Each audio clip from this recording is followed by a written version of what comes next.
Last week, I did an episode about a research finding that I thought would resonate with teachers. It said that you're losing the equivalent of 14 and a half school days a year to behavior management.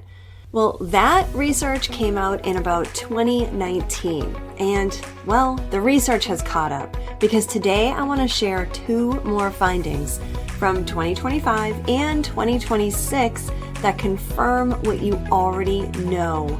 And I think when you hear them back to back, something is going to click. Hey friends, welcome to Enjoy Teaching Again, the podcast for teachers who love the work but need a little spark to bring the joy back. I'm your host, Elizabeth Peterson, classroom teacher, arts integration specialist, and passionate educator of over 25 years. If you're overwhelmed by behaviors, disengaged students, and long, exhausting days, you are not alone.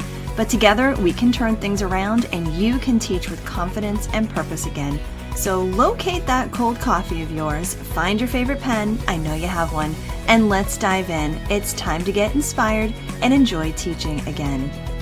So you've been hearing about the classroom reset for a while maybe, but you're wondering, okay, what exactly is inside the classroom reset? So let me take a moment to show you exactly what you get inside the classroom reset.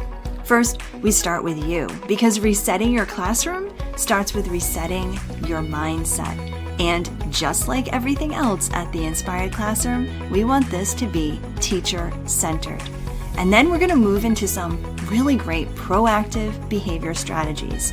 We're going to look at creative engagement tools, simple, I said, SEL integration, and classroom culture shifts that actually stick.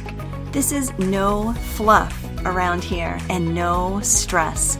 Instead, you're going to get done-for-you templates. We're going to give you strategies that will work for your classroom, your students, your content, your teaching style. You're going to have access to a private teacher community, a lot of bonus trainings on all the things that you really need inside your classroom, monthly teacher check-ins, and here's probably the best part, personalized support. That means you can ask me questions anytime and I will give you direct answers that go with what your personalized needs are inside your classroom. This isn't just theory. I'm not sitting with a bunch of people around a conference table trying to figure out what the best sequence of a curriculum is going to be. I'm in the classroom right now too. I know what works and what doesn't. I speak with teachers all the time, and I've been doing this for over 27 years now. Over 20 of those years specifically working with other teachers in workshops and courses and retreats. So what I've done is I've brought the best of what I've taught over the last 20 years with specifically teachers and created a reset framework that will work in your classroom.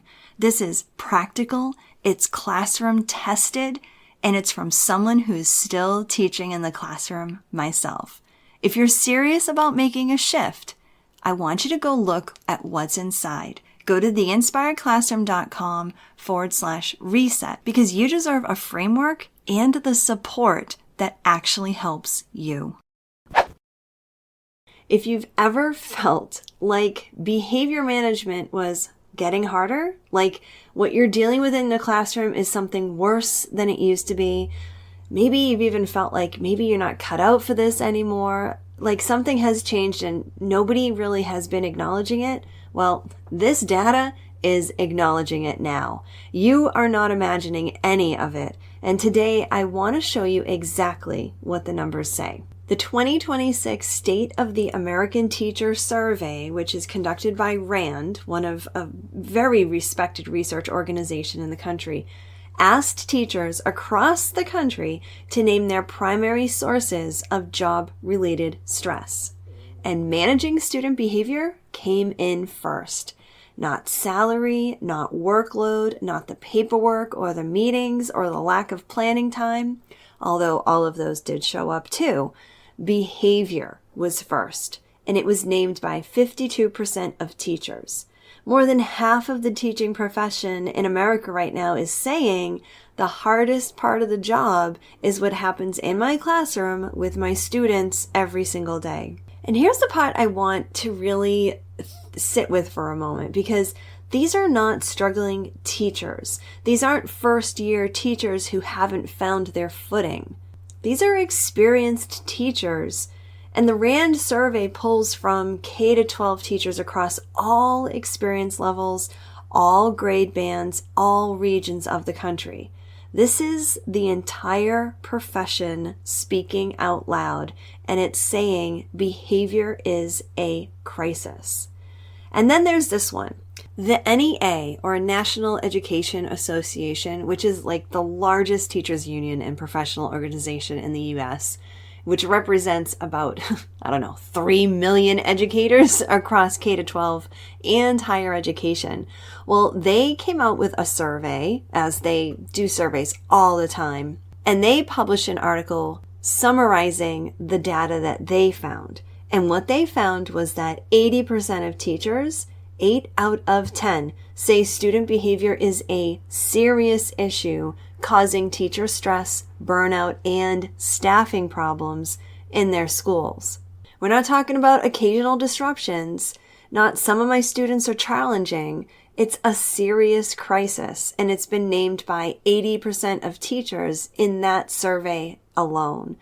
And the report specifically notes that teachers are constantly battling behavioral problems, not intermittently, like not in just certain classrooms with certain kids. It's constant in a way that creates a persistent drain on educational time, emotional energy, and teacher morale. Does that sound familiar or what? Let me put those two numbers next to each other for a second, though.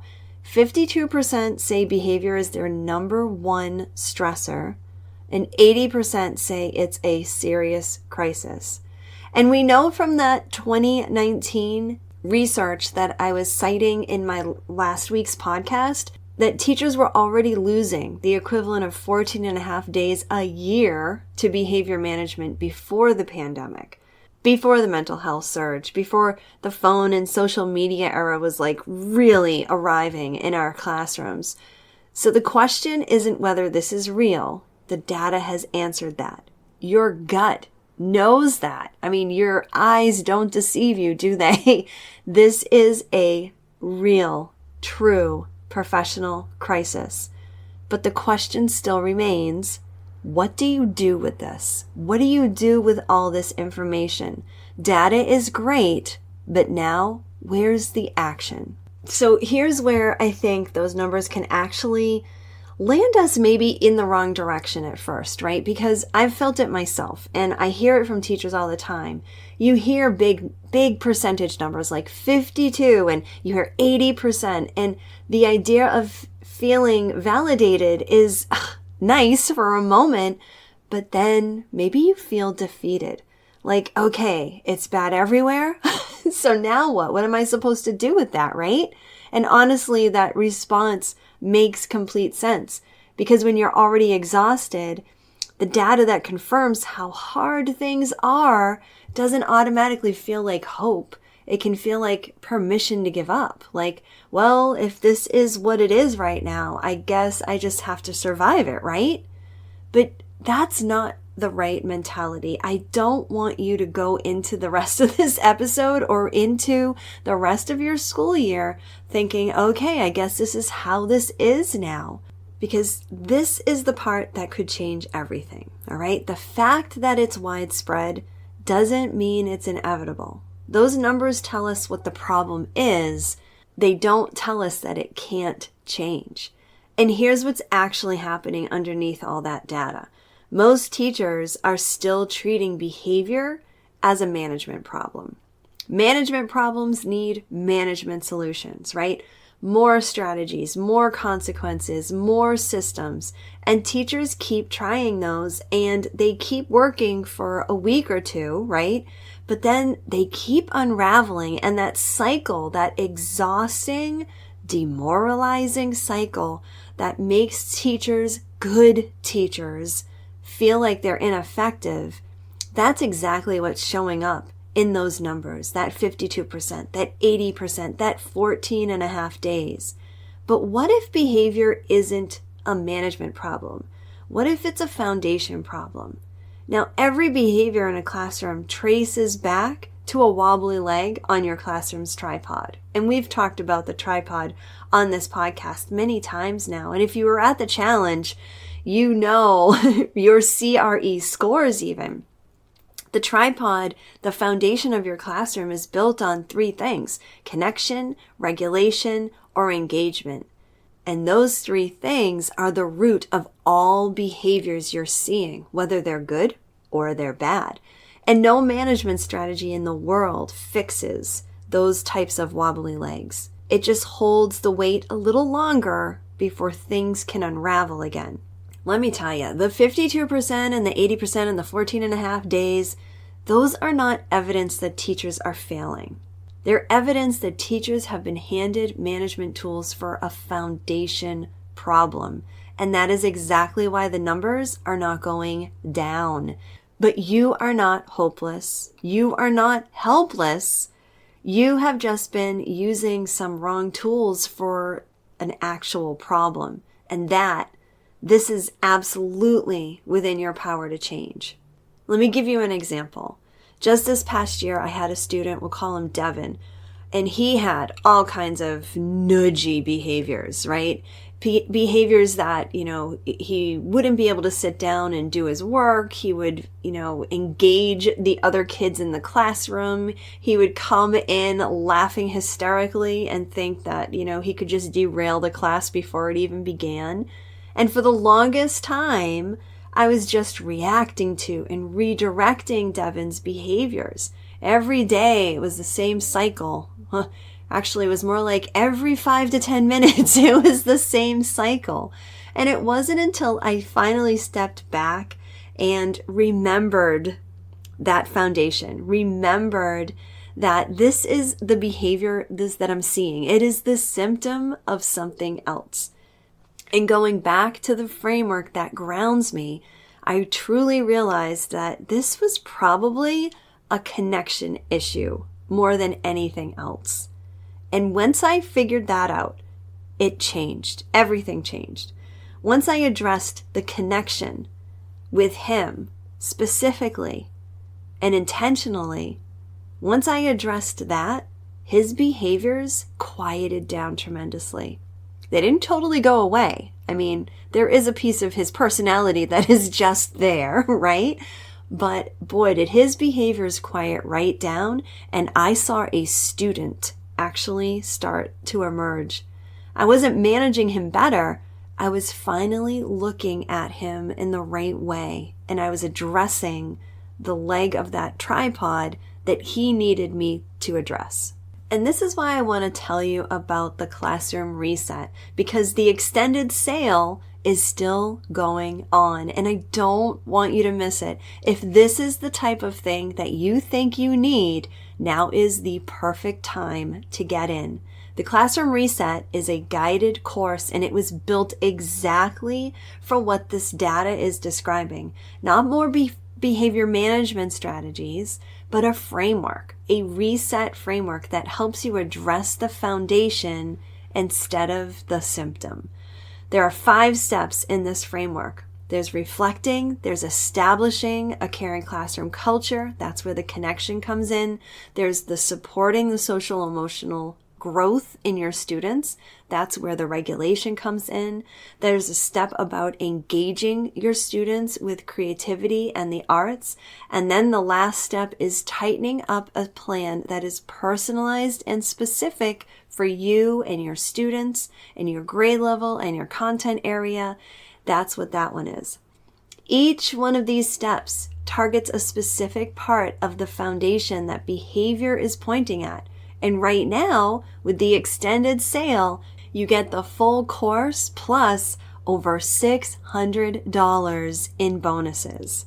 Now, this is the thing that addresses what that 52% and the 80% are describing. Not another strategy, but a real framework. The same framework that I actually use to ground myself when I have a bunch of Devons coming into my classroom every single day. If you think, even just think that this might be something for you, I want you to go check out the information by going to theinspiredclassroom.com/reset, RESET, and check it out before this wonderful sale ends. Now, I want you to sit with something for just a moment, okay? When you heard those numbers, the 52%, the 80%, what did you feel? Did it feel like relief for you? Like finally someone is naming this? If so, let that relief tell you something.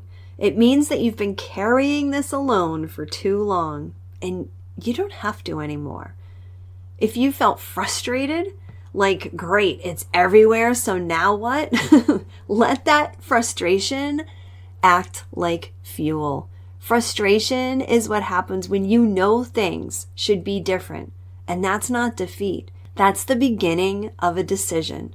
And if you felt a little bit of both, well, welcome to most teachers this summer and welcome to my world, because I also felt a little bit of both. But here's what I want you to do with whatever you felt. Don't just sit in it. Do something about it. Don't just hear those numbers and shake your head and go back to surviving every day you go into the classroom. Instead, let that data be the reason you do something different this fall. Let it be the reason you stop treating a foundation problem like a management problem. Let it be the reason that you show up to your classroom in September with something more underneath than just some good intentions and a fresh start. You know, data like this doesn't just tell us the size of the problem, although it does, and it's pretty big. It also tells you where the energy has been going wrong. When 52% of teachers name behavior as their number one stressor, ahead of salary and ahead of the workload, it means behavior is consuming such a disproportionate amount of their daily energy, not because they're bad at managing it, but because they're managing a symptom instead of addressing the source. Wasted effort, gosh, that is exhausting, right? But when you can target your effort, it's not exhausting. It can actually be invigorating. And when you know which leg of your classroom tripod is wobbly, when your energy goes to the actual source of the behavior, like it did for me with Devon, once I finally figured out, okay, this is not me just having to manage his behavior, but this is a connection thing, and then I could do something about it, man, that was targeted effort, and that was so different than just wasting my time. And it's not because the student changes, it's because the approach did. And that's the shift that the data is pointing at. If we're able to shift our approach at what's happening in our classroom, that's going to make all the difference in the world. And that's the type of shift that the Classroom Reset course was built to help you make. So here's what you can do with this, okay? The first thing I want you to think about is, how can you claim this data, right? The next time you feel like behavior is maybe just happening to you, it's a you problem, I want you to remember there is data out there that is supporting what you're feeling. This is documented, it's real. And then I want you to let that sit with yourself so it will fuel you. Don't let those numbers make you feel hopeless. Let them make you feel, well, maybe a little angry enough or motivated enough to actually do something different. You have a solid research-backed confirmation that this problem is real and it's widespread. It's not just in your classroom. It's not just in your school. It's widespread and it's not going away on its own. Now, that's not permission to give up, of course. That's permission for you to stop settling. So let it fuel you and use it. And finally, if you've been on the fence about joining the Classroom Reset, my guided online course, let this data make a good case for you to join. This isn't another strategy. It's not another curriculum. It's not another bunch of activities to just try with your kids. It's a framework that addresses what the data is pointing to. And I would love to have you inside. Go to theinspiredclassroom.com/reset. Listen, the research has confirmed what you've been feeling for years now. And now it is up to you. You absolutely have the power to change it. I hope this episode inspired you, encouraged you, or gave you a fresh idea to try. And if so, I would love for you to take a screenshot and text it to one of your teaching buddies. I'm so grateful that you landed here with me today, and it would mean the world to me if you would leave me a review over on Apple Podcast. Thanks so much for being here, and I'll catch you on the next episode. This is Elizabeth Peterson reminding you to get inspired so you can be inspiring to your students and enjoy teaching again.